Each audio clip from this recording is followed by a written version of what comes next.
Want to achieve network marketing success? Then you're in the right company.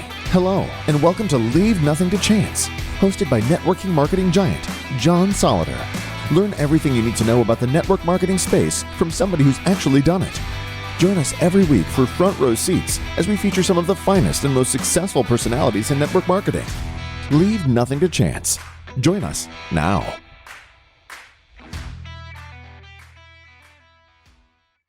Welcome to Leaving Nothing to Chance, March 5th edition. And a new friend of mine, great entrepreneur, doing some amazing things in his life, Mr. Eli Packouz is joining us from Florida. Eli, how are you today? I'm doing phenomenal. Glad to be here. So, Eli, let me share a little bit about your background with the audience. You're a serial inventor and two-time founder of companies. You started your first company, Singular Sound, with your brother in 2013. You've since launched 8 different blockbuster products. In 2017, you partnered with 2 doctors to create the first device that automatically flosses all of your teeth in less than 10 seconds, which is extremely impressive. I cannot wait to try this product. After 5 years of research and development, Instafloss is ready to change the world one tooth at a time. So welcome to the call. And I guess let's just start talking, let's start talking a little bit about the science of flossing. Yeah, absolutely. Flossing is important, and it's actually more important than people realize. First, there's the obvious correlations that you'll see in the sense that those who floss keep their teeth for longer, which is important if you want your teeth. And honestly, it saves you a lot of money because the average American spends, I believe it's around $50,000 over the course of their lifetime on dental procedures, which can be greatly reduced if you don't need those dental procedures, or you don't need as many, or you could push them off to much later in your life. But those are the obvious benefits of flossing. The less obvious benefits of flossing is that if you don't floss, you have a very high probability of having chronic inflammation in your mouth. Now, acute inflammation is usually not a problem. It's part of the body's healing process. You need it. There's a lot of times you shouldn't take anti-inflammatories. That's a whole other tangent. But chronic inflammation can cause problems, especially since it can spread and it can be stressful for your heart and can go into other places. So we see that not flossing is correlated with the worsening of various other inflammatory diseases. We see not flossing linked to cardiovascular disease, to joint pain, to erectile dysfunction, you name it. If inflammation or your cardiopulmonary system is involved, not flossing is linked to a worse outcome. So not only should you floss for your teeth, but you should floss for your overall health and perhaps the happiness of those around you as well.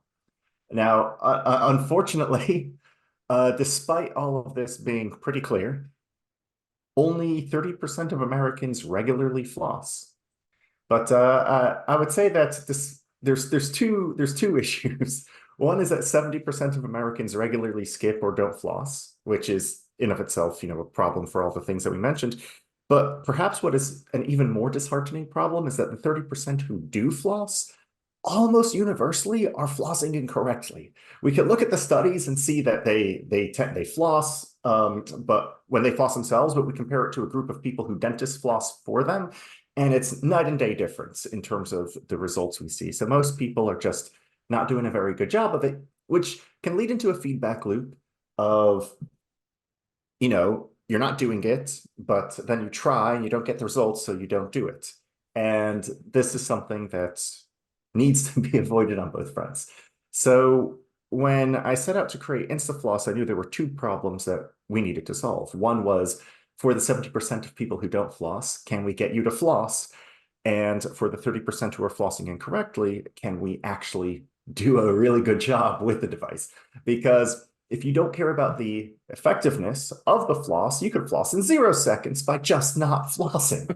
So it's only a 10-second floss if you actually are doing something for your health. So let's back up for a second.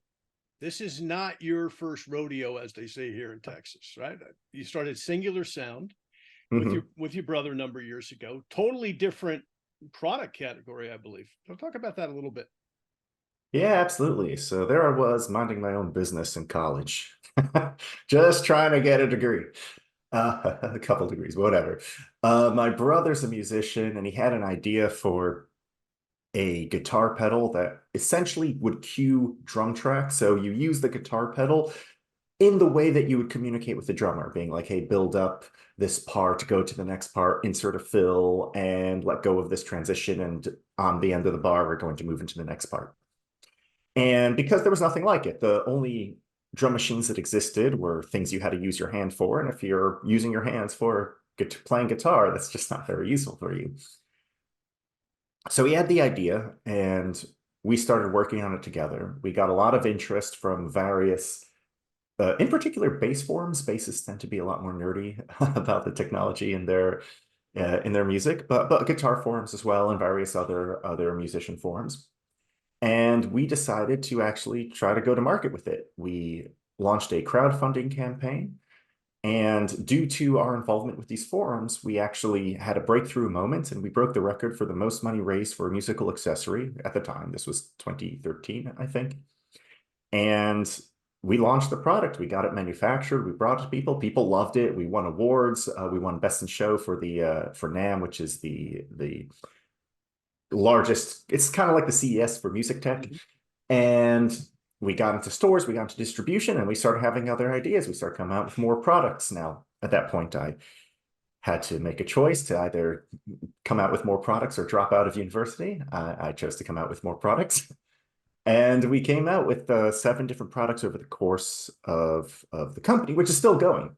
However, 5 years ago, I just couldn't get out of my head the need to create a device that would solve the problem of not only that people are not flossing, but the fact that when they floss, they do it incorrectly. And I couldn't sleep for a month. I knew that this had to be created. And so I started buying periodontal textbooks. I started downloading every published medical paper I could find on flossing and the effects of flossing.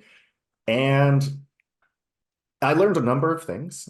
I learned that water flossing is more effective than string flossing, but the reason people don't do it is because it takes even longer than string flossing. So I knew that if we could somehow use water to floss quickly, we could solve both problems while still being effective. So after a month of not being able to sleep, I was like, hey, this has been amazing. It's been the best educational journey I could have had, coming out with all these products with the music tech space, but I have to pursue this, this dream, if you want to consider it, this vision, this product.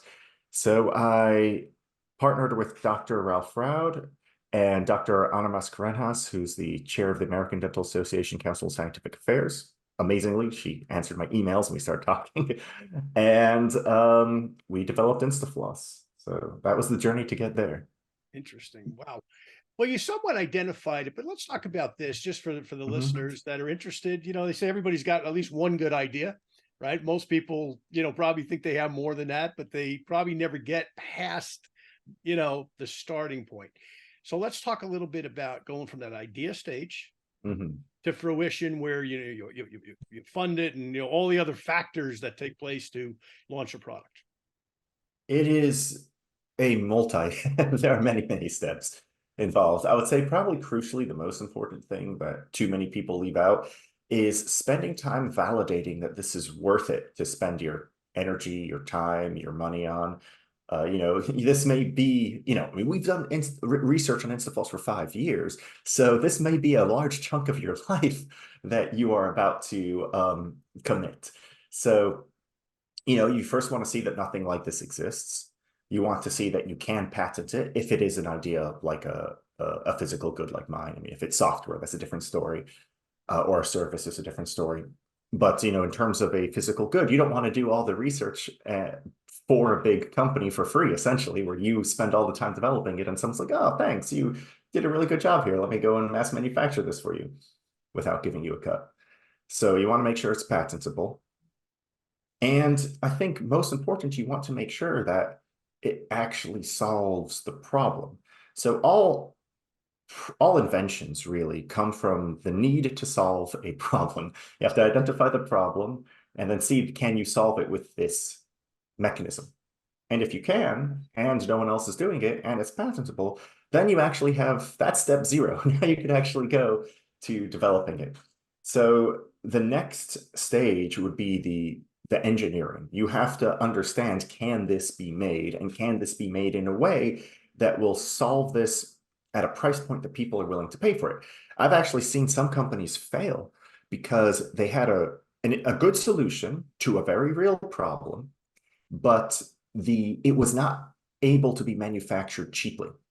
And they had to make a choice, between compromising the product or making it cost way more than anyone would be willing to solve. It was maybe a $100 problem, but it wasn't a $1,000 problem. So, if you're trying to offer a $1,000 solution to a $100 problem, maybe, if it's big enough, there might be some people out there where you might be able to you might be able to not lose money, hopefully, best case scenario. But having a $100 solution to a $100 problem is certainly a much better bet. So I would say that hopefully you know something about developing a product in terms of building it, in terms of not just manufacturing, but just a prototype or not. And if you don't, then you definitely need a co-founder who is an engineer in the space that is what you're dealing with, or you need enough money to hire people. Either way, you're going to need a partner, whether that partner is a technical co-founder or that partner is a financial investor. You have to give a chunk of this to supplement the areas in which you're lacking. So, for example, when I started Instafloss, I had a lot of experience creating products from ideation to, all the way through distribution. I had come out with multiple products with Singular Sound. I had done the crowdfunding, I'd done the engineering, the manufacturing, the distribution, the sales, the marketing. However, I knew that the two areas that I wasn't exactly, as well versed as I would like, would be the advanced fluid mechanics required to develop the Instafloss from a mechanical standpoint.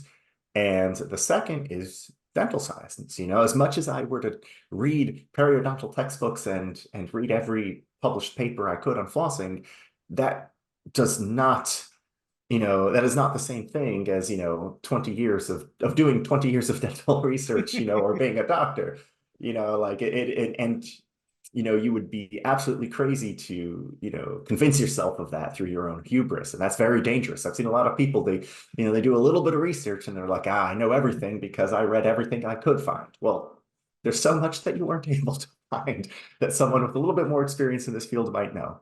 So that's why I partnered with Dr. Ralph Roud on the fluid mechanics point and Dr. Anna Mascarenhas on the dental research point. And good thing I did, because I really don't think that I would have come out with the product like I have if I had not had those partners. Now, did you know those two doctors, or you reached out and said, hey, I have a concept, I have an idea, I've got a strategy, but I need to fill in the blank, so to speak, on two very technical parts of a product like that? Yes. So Dr. Ralph Roud, I knew prior to Instafloss. He has been my friend for many years. We actually went to university together. He actually finished. He actually went and became a doctor. I did not. We stayed in touch over the more than a decade since. And I came to him with the problem because I was like, I have not been able to sleep in this month, and this is my concept, but this is the part I can't figure out. And what the hell? Look at my diagrams, please. And, he said, look, I'm going to help you create this, and I'm not going to ask for anything, because there will come a point where I prove that I am indispensable and you are going to beg me to stay. Which is the way to do it. I would say if someone else is doing a startup and you want to be part of it, I'd say demonstrate your value. Make yourself where they can't get rid of you, and then talk about how you're splitting this and what your role is. I've seen too many people where have been like, hey, I want to do this venture, I want to do this product, and they're like, oh, well, I want X, Y, or Z. It's like, I don't even know you. I don't even know that you could do anything, But getting into hiring people and giving them incentives that aligns with what they've actually done is a whole other conversation that we can have. But yes, so Dr. Ralph Roud came over, we started prototyping, we started 3D printing things, putting them in our mouths, testing water capacity. It was, it was, pretty, garagey at that point. And then eventually when we had something after a few months of tinkering, I was like, okay, we need to talk about this with someone who actually is, an expert in dental science to make sure that there's not something that we're missing. How do we actually test to make sure that this works? Because here's all the papers that I could point to that says it ought to work. But how do we actually confirm this? And so I sent some emails to some universities, looking at their faculty lists, and I found Dr. Ana Mascarenas, who's the chair of the American Dental Association Council of Scientific Affairs, and was like, hey, this is the device I'm wanting to make. Can we talk about it? And she took a look at that and immediately understood. It was like, not only do I believe this could be more efficacious, but I believe this can honestly be more effective. And the difference is that efficaciousness is what happens when people do things right. If you follow instructions, like if I take you into a laboratory and I do this experiment, I say use it for 2 minutes a day or 10 seconds a day or whatever in the following way, does it have a better result than, the control group? Effectiveness is what happens in real life. If we give you this device and you take it home with you, what actually happens? So something that is 100% efficacious, but is not actually used by anyone because it's annoying, is 0% effective. So she was like, I see this all the time where we do studies on products and we know they work, but people don't actually use them. And that is a huge problem for dental offices where they'll beg you to take the floss home with you. They'll beg you to take the toothbrush. They'll tell you what to do. And you're like, yeah, I'll do it. And then you see them 6 months later and, too often you lie about it. So, she immediately understood that there were two problems we were solving here, the efficacy and the effectiveness. And so she was actually very interested, and we started talking about various ways we could test it to see if we were doing what we claimed to do. So we actually had a period of time where we were testing prototypes, and this is kind of gross. And if you have any audience who is sensitive to anything, please plug your ears now.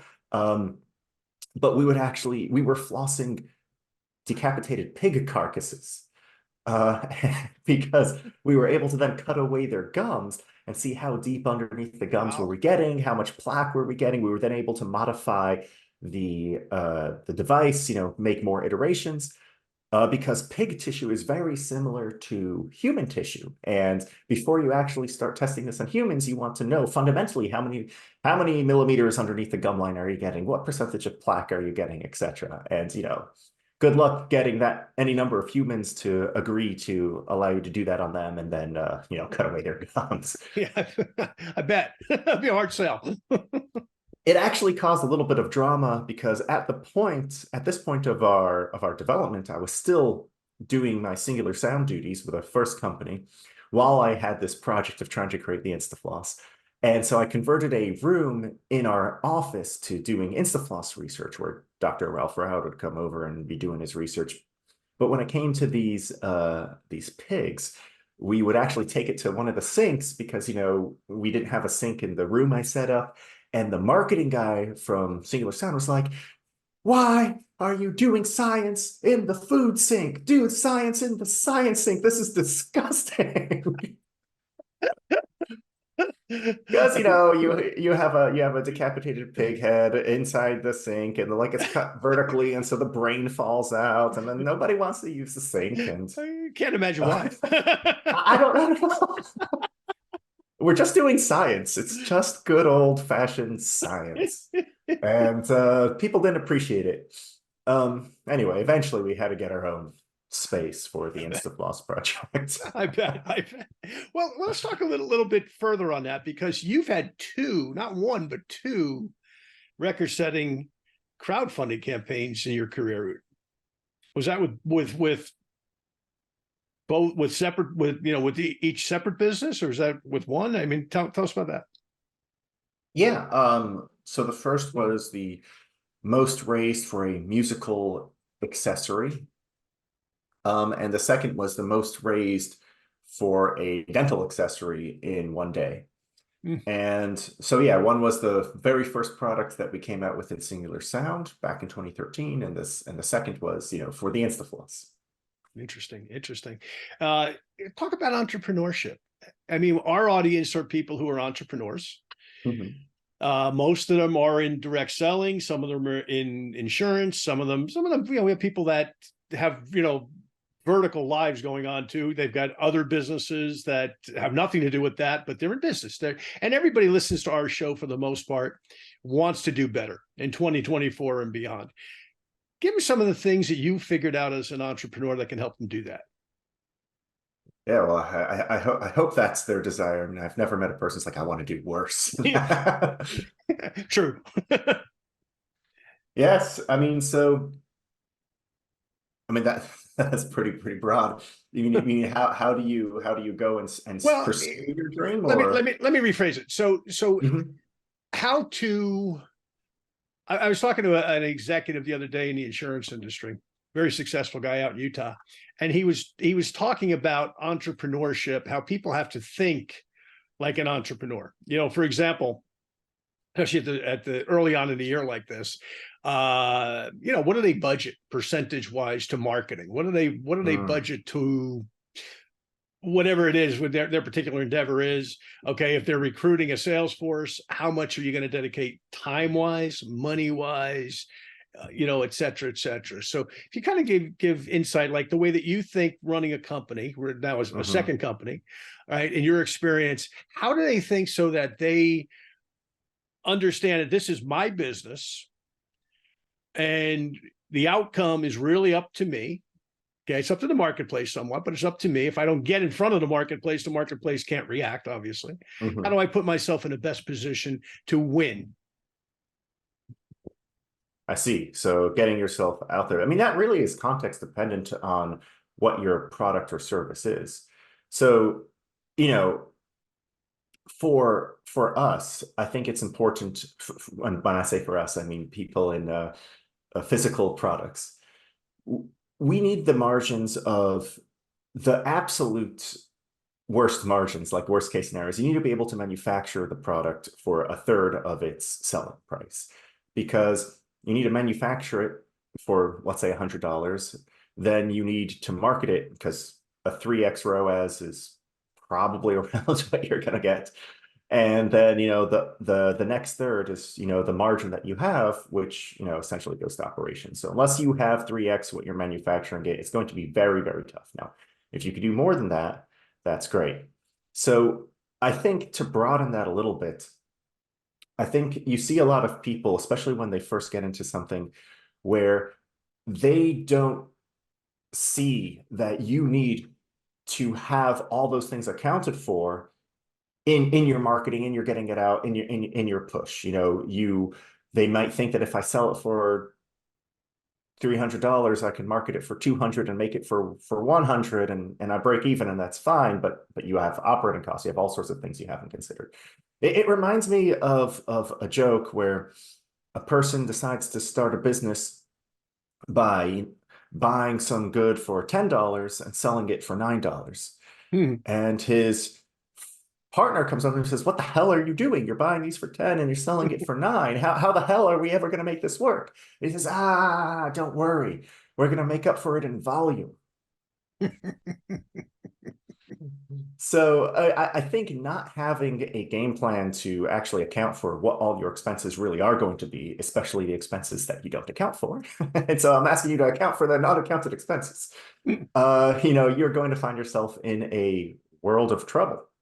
So you have to understand that from the get-go of what your costs are, including your opportunity costs. So if you have something like you're more salesy, how much time are you going to spend chasing one guy? Well, that depends on how much else you could have done with that time, and you have to have a time budget, if you will, consider that.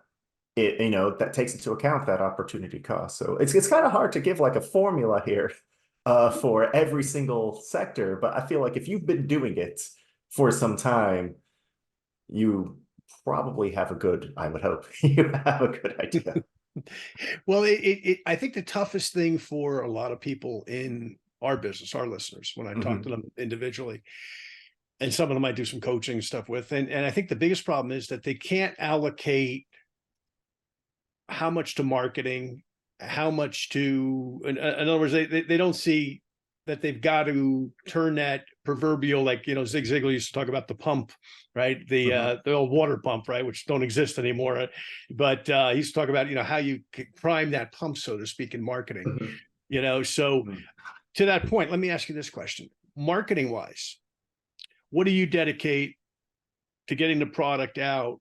What percentage do you look at and say, okay, we need to market, be it virally, be it, retail, be it wholesale, be it Amazon, be it, all the other ways that products are sold today. How do you come up with your strategy for getting this product out to the marketplace continuously? No more than a third of revenue. So we try to be as efficient as we can. If we can get a lot more for that third, then we can. If we can spend less than a third, that would be great as well. But if we go over a third, then we know we're getting into manufacturing, we're getting into operating costs. So that is the budget. Now that budget can grow as revenue increases. So it's kind of a cycle. If we spend some money and now that increases our revenue, that in turn increases our marketing budget. Now we try to give the majority of it to things that we know are giving a return. So this is actually more on the singular sound side, because on the Instafloss side, we actually haven't done our grand market launch yet. But a good chunk of it goes to things that we know are going to make a return. So let's say we're getting 4x on our Google and Facebook and Instagram ads and so on and so forth.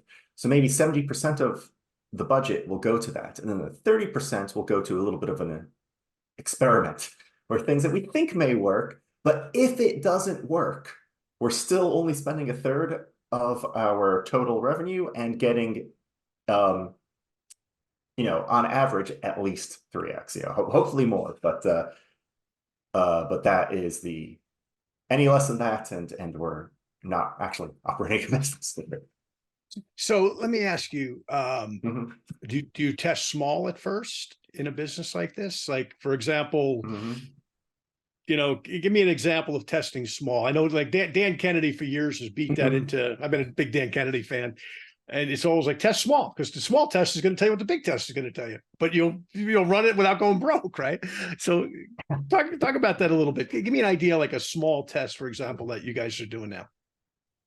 Yeah, actually I have an amusing example. But before I go into that example, the one thing I'll say about testing small is that the larger the effect size, the smaller of a test you can do. If you're trying to see something that has like a 0.5% difference, you were going to need a very large sample to tell it. You're going to spend a lot of money, and it might not even be a big result. So first you have to organize the tests you want to do, but what do you hypothesize the magnitude of them are going to be? The magnitude of the difference. And so if you think that, hey, if we change this, it's going to make a big difference, then you could actually do two birds with one stone. You can make the largest changes possible with the smallest budget possible, because you'll see that large effect size require smaller statistical sampling. That's just how it works. In order to tell something very small, you need a lot more of a sample size, which generally is expensive. So one way we actually saw this was a medium effect size, but we were running an email campaign, and this is for singular sound. And we noticed that the less corporate we made it, the better the click-through rate, the better the open rate, the better the conversion rate. All of this was. And we moved away from corporate logos, we moved away from corporate speak, we started signing it with personal people from the company, and we moved them more in this direction. And every time we were doing experiments, obviously we would split our emails, we would send it to maybe 5% of our mailing list would receive this type of email, 5% of the mailing list would receive the other type of email. We'd see the winner, and then we would send out the next 90% of the emails. And then one guy in our company, Anthony, was like, hey, the more authentic we make it, the better we do. I can't think of anything more authentic, like it's coming from a human, than a typo. And I was like, that's insane. You should not put this on anything coming from the company, coming from the company email. We're going to look stupid. Everything's like, but let's just do a small experiment. Let's just send this to 5%, of the mailing list with this one typo, and we'll see if we get a higher open rate. And he convinced me, and we saw a statistically significant higher open rate when we had a typo. So, you know, it goes the importance of test everything. Don't leave anything under the assumption that just because you think it will be one way, don't look stupid, don't do typos. Doesn't mean that the results are going to bear out with your assumption. So yes, you need to test. You are smarter if you can test with the smallest amount that gives you a statistically significant result, and then use the winner of your smallest possible test on the rest of it. Great, great. Let's talk about team building. Because you obviously, I mean, you referenced it earlier, the one doc you knew, the other doc you guys kind of went after and got on the team, but you've obviously been very successful in building teams in both businesses. Talk about how you do that. Yeah, well, the first step is to be absolutely terrible at it for some time and learn the hard way about the sort of people that you made mistakes hiring. I've done that, especially in the beginning. I was very young, and I hired people because, like, oh wow, this person worked for a big name company. That means that we're going to have that success at our company. If we bring that over, not doing enough vetting, not all like talk about any mistake. And I've probably made it in the hiring process, at least in the beginning years of Singular Sound. So the lessons I've learned from the tumultuous early years was, number one, hire slow, fire fast. So, which is a mantra that you've got to live by. So you don't want to be bamboozled by anything early on that seems shiny. If they have a big name company, the larger the company that they worked at, the more likely it is that their only real skill is office politics. And if you have a small company, and perhaps there is a useful place for office politics in a large organization, getting hundreds of people to do something is perhaps difficult, but when you're doing a startup, that skill set is not really useful for you at the moment. You need someone who could do the dirty work. And so you need a way of knowing that they actually can do the dirty work. They're like, oh, look, I was on this project, and I was part of this famous product that is relevant to you. Should you not be impressed? Well, maybe not, You need to know what role did you play? How did you do it? So you need to devise tests to make sure that they're actually competent for the role and that they actually can apply to what you need. So you want to go from the ground up rather than the top down. It's a mistake I made. I hired someone like, oh, I'm going to hire this person who was like a senior manager, CMO type of person for our startup. And he's going to hire everybody in the correct positions. And, that's how we're going to be the company, that we envision ourselves being. But, the number one complaint people actually have about their work quality, their work dissatisfaction, is they feel that their boss doesn't understand what they do and that they are forced to make bad professional choices from a senior who is less competent than them. That is one of the most frustrating things that people experience, is that they actually have competence and it's being overruled by incompetence. That is just, you are not seen, you are not heard. You feel like your years of professional development are just flushed down the toilet. You might as well, not be who you are. So that is one of the top reasons people give for leaving a company. So, you want to hire people who can do the dirty work, and then when it's too much work for them to handle, you could give them people who can help them out and then move them to management. Because if you get people from management first and you hire people to do the work, they're like, management doesn't get this. But if management's like, I spent 10 years in the trenches doing this, that is a much more respected working relationship that people appreciate. They feel like they're developing, they feel like they're contributing, and you get much better work out of it. And then regarding the fire fast, so one of the things we've done is, no matter how much due diligence you do, no matter how much homework you do on people, and you really believe them, there's a chance that you're wrong. And if you are wrong, very likely you are not going to want to admit it to yourself, and you're probably not going to want to admit it to them. And so I've seen it happen many times where you hire someone, it turns out they're the wrong person. It's just very emotionally difficult to fire them. They relocated, you have to tell everyone that you were an idiot. You developed a relationship with this person over a few months, and it's like, I really want to give you a chance. I really believe you can do it. I really like you. So one of the things we're doing now is we give people early goals. So there's a probationary period for the hiring. It's like, look, we hired you based under the understanding that you could do these things. So here's very reasonable goals. If you accomplish them, you're then moved to permanent employee status that comes with some extra perks and extra benefit. And if you don't, then the contract is not auto-renewed. So we're not firing you, you just failed to be hired. So it's kind of like in marketing when you have opt-out versus opt-in. Even though there's that check mark in the process on the website that people can either click or unclick, the fact of whether they have to click it or unclick it makes all the difference in the world. Famously, I think France did this thing where like you're automatically an organ donor unless you say you're not, and they multiplied by some giant multiple the amount of organ donors that they had, just because people, instead of opting in, they had to opt out.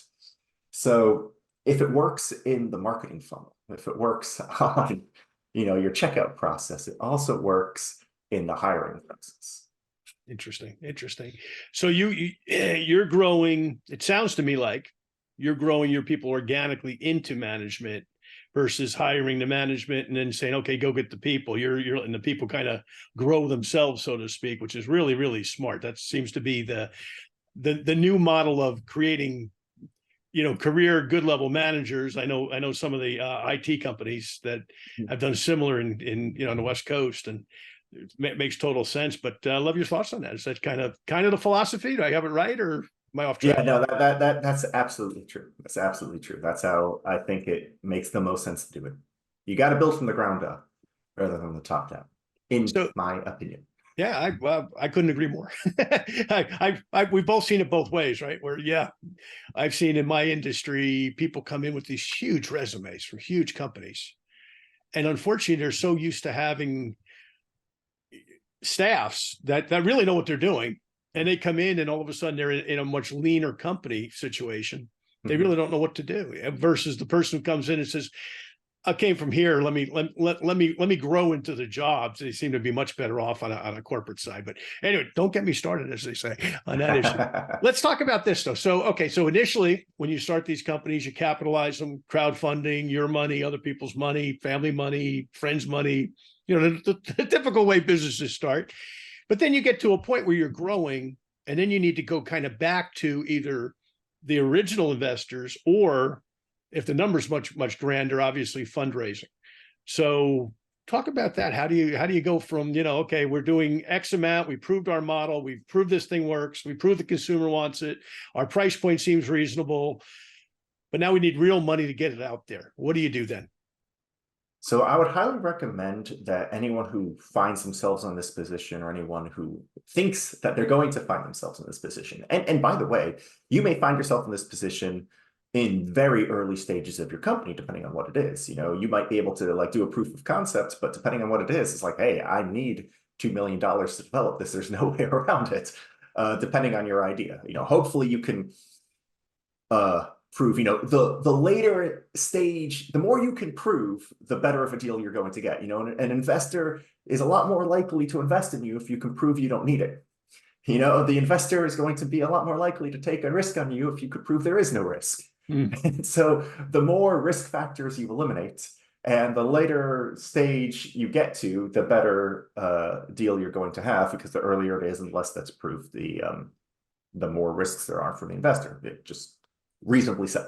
But if you think you're going to be in this position, I highly recommend you read a book called Venture Deals, because you don't want to be having this conversation without some kind of literacy in the conversation. Like if you don't know what a valuation cap is, and a safe, and a convertible note, and these sorts of things, don't even have that conversation, because you're either going to make terrible deals, or someone, inadvertently by accident, or you're going to lose control of the company, or someone can take advantage of you. So definitely know what you're talking about first of the space before you do anything.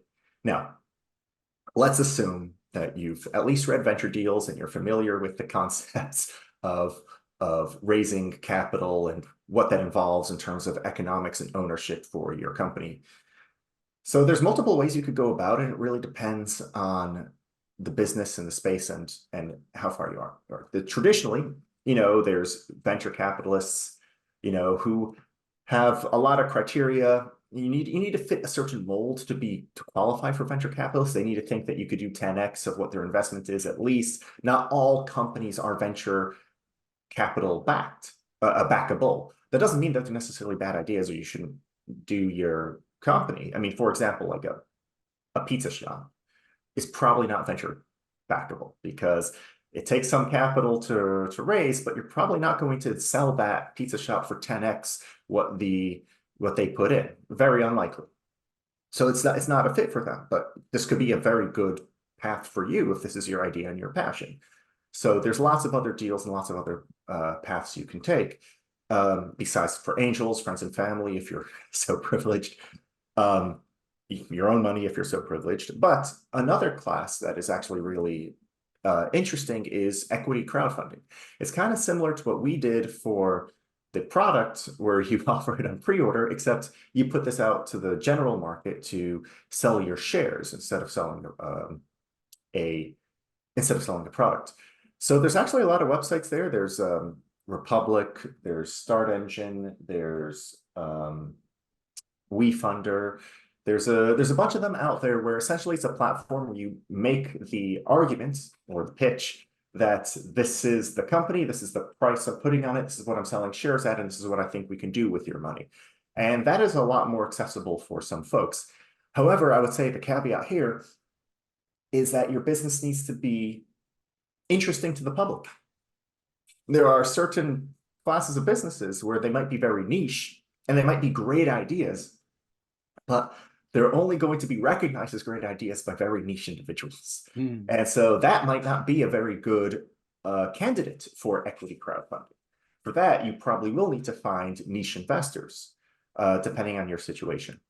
So I would say read venture deals, understand the lay of the land, get as far as you can without needing investment as you possibly can. If you can build a prototype without needing investment, do that first. Prove that it works. Give somebody to hold and say, wow, I like this device or whatever. If you can somehow find out that there's consumer demand, like, you did surveys or you did a test run or something, and you can then go to someone and be like, hey, here's the data. Customers love it. You just need to give me money. We could scale this. You're in a much better position than if you are being like, hey, I had an idea, give me a bunch of money, and all sorts of risk factors. Well, I've been on both sides of that. Giving money sometimes, the things are going, well, what did I do after the fact, But some have worked out real well. So let me ask you two last questions here. Obviously, you've been mentored by people. I mean, you've grown. Obviously, you've probably hit your head a bunch of times, hit your nose a bunch of times, right? I mean, like we all have as entrepreneurs, right? We've all had our bloody noses, so to speak. But was there a mentor or mentors perhaps in your career that helped you to get started, that gave you guidance along the way? Many, innumerable. It's hard to count. I mean, my first was my brother, who I started my first company with him. I was younger than him, and this was he had started other companies before, and I learned a lot from him. But we both learned a lot on the way too. So, I'm incredibly thankful to the lessons that I had early on from him. Other mentors, I would say, are kind of like peers, actually. So we went to industry trade shows and we met people who were in the same position as us. Some of the best friends I have today were people who I met at conventions who were like, hey, we made this product and you made this product. It's in the same space. We don't compete at all, but like we're doing practically the same thing. What mistakes are you making? What mistakes am I making? Let's talk. And so I've been friends with some people for 10 years simply based on meeting in the space. Some friends, I met while we were doing manufacturing in China, and I met some other people who are doing their manufacturing in China. I was like, oh, what's going on with your manufacturer? And then over time, this just becomes a very genuine friendship where you're really trying to help each other navigate these murky waters and distill all information that like, oh, you have a mentor, and maybe I read a book. I'm going to tell you what I read in this book, and you're going to tell me what your mentor said. And, I think having people in that position is incredibly useful to know people who are going through the same thing as you. I mean, this works professionally as well as personally. Find people who are going through the things you're going through and learn from them. You're going to have a whole lot of trouble if you don't. And the one piece of advice I would say here is seek out these friendships, cultivate these friendships, and be earnest in them. I've seen some people who are like, I don't know, they're very much trying to like get information. They don't want to give information because they kind of feel like, oh, if I help someone else, they may be a competitor one day. So I just want to learn from you, and I actually don't want your business to succeed. That's not going to work. You know, people are going to sense if you're genuine or not from a mile away. And the best way you could get genuine advice is to have a genuine friendship and to really want, you know, the people around you to do well as well. Let me ask you one last question here, then we'll wrap up a couple of things here, so people know where to get the product and find out more about it. Let's not leave that out, which will be the first time I have. So you got to remind me. So I have a 20-year-old son who's an entrepreneur in the IT space. He's still going to college, but he went out. He got a full stack coder degree. Fell in love with the internet and has had some success. He's had some good success, but he runs around just like what you're just describing. He's got friends that are the same mindset. They're doing different things, different businesses, but they all want to be self-employed. They all realize that that's the best way, you know, whether Robert Kiyosaki said it or whether it's just the reality, right? We favor economically people who are self-employed when we're successful, right? Right. So having said that, when I was a kid, I was probably 15 or 16. I had a neighbor, and I used to hang out with his two older sons, and they told me that their dad was an inventor, like yourself. So I'm thinking, you know, my dad was a construction worker. I wasn't going to learn anything about business from him. I learned other life skills from him, but I wasn't going to learn anything about business. It wasn't what he did. He worked for other people. So I said, let me go down the street and talk to Mr. Reich. And he was always under his car hood. I mean, you could go out, you know, like I grew up in New Jersey, 3 o'clock in the morning, you could go out, you know, the snow could be blowing and you'd look down the street and you'd see him with the light hanging off the, you know, and he'd always be playing in the car. So I went down one day and I said, Mr. Wright, can I get a minute or two of your time? And he said, sure, what's up? I said, I just want to ask you, you know, he had just become very successful. His company had just gone public and they did very, very well. There was a product called Tough Oil. Still in the marketplace, TUF oil. It kind of helps in big engines in particular, bring the viscosity down or up or whatever it is. And I'm not an engine guy, but anyway, whatever this did, it was effective, increased gas mileage, right, et cetera. So I went down and I said, congratulations. I just want to know, you know, how did you do what you did?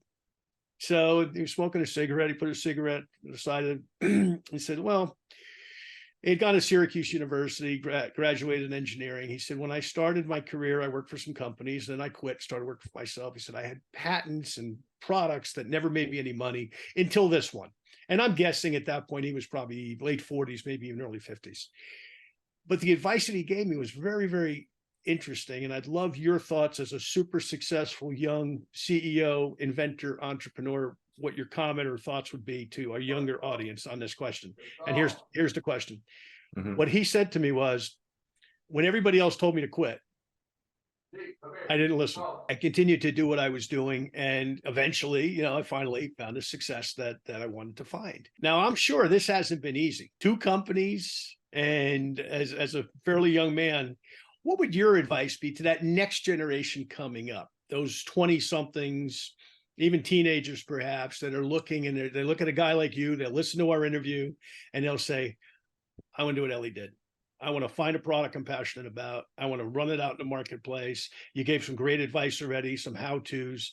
But what would your advice be in terms of when all the naysayers, and I'm sure you've had them, friends, family, relatives, right? They're always the worst, right? Strangers give us a benefit of doubt more so than the people that supposedly love us. What's your advice? What's your words of wisdom to them? Yeah, I actually know exactly what you're talking about. My piece of advice would be the best way to have a good idea is just to have a lot of ideas. You know, 999 out of 1,000 ideas are going to be terrible. And so your best bet is not to spend any time beating yourself up over the crappy ideas that you've had, but just to get to idea number 1,000. I sometimes as like an exercise, just to be creative, I'll be like, okay, I'm trying to solve this problem. What's the worst way I could solve this problem? Let me have a bad idea. Let me make a bad business, and just think about it, just to get the creative juices flowing. Because, I think that you have to really come up with 1,000 different ways of trying to think about how to do something before you stumble, maybe is even the right word, before you stumble upon the right one. So there's no, I don't want to say no, but like certainly has not happened to me where you get out of bed in the morning and you're like, this is it. This is my first idea. This is a great idea. I'm going to go do it. And then I do it and then it's phenomenal. Almost everyone I've talked to who's ever come out with a product or started a business had many, many, many thoughts beforehand that just went nowhere. I mean, me, myself included. I mean, I said I came out with 7 products before Instafloss. Let me tell you about the products I didn't come out with. Not only the ones that were written in my journal that I thought were great ideas and then shared around with other people and realized the glaring flaws in them, but unfortunately, some of them I actually sunk a lot of money into and actually got started to develop before I came across some pitfalls before realizing like, oh, I was trying to come up with a software thing and then realized like after actually hiring some developers that like, oh, the Google API doesn't even let you do this. This was dumb. I didn't check that. Like so many things like that, or like, oh, this is a really great idea, but turns out it's going to cost $2,000 to manufacture. Well, at least we learned something along the way. And the thing is, every bad idea that you have gives you a stronger skill set for when you come to a good idea, because you realize, okay, when did I think this was a good idea? When did I find out that was a bad idea? Now I have a test that I could apply to my next idea. Oh, could I have done that test sooner? Could I have done that test cheaper? Could I have done that test better? Where you didn't have to put like a year of developing a crappy idea that no one wanted, or something like that. Maybe you learn some fundamentals from manufacturing. Maybe you learn how to get advice from people for free before you actually commit to something. Maybe you learn how to find out some customer feedback. Maybe you learn how to prototype it yourself before hiring an engineering firm to do it. All these little things that you can learn with your bad ideas. And you're going to be in a much better position if you've actually experimented with a bunch of bad ideas before you get to your good idea. Because you don't want to, like, the more experience, the more knowledge you have, the more likely you are to succeed. And it's hard enough to succeed as it is, even if you are experienced, even if you are knowledgeable. Succeeding with a good idea is really, really hard. Succeeding with a good idea with no experience and no skill set is almost impossible. So why don't you develop that skill set on some bad ideas first? Wow, that's great advice. Great. Yeah, that total sense.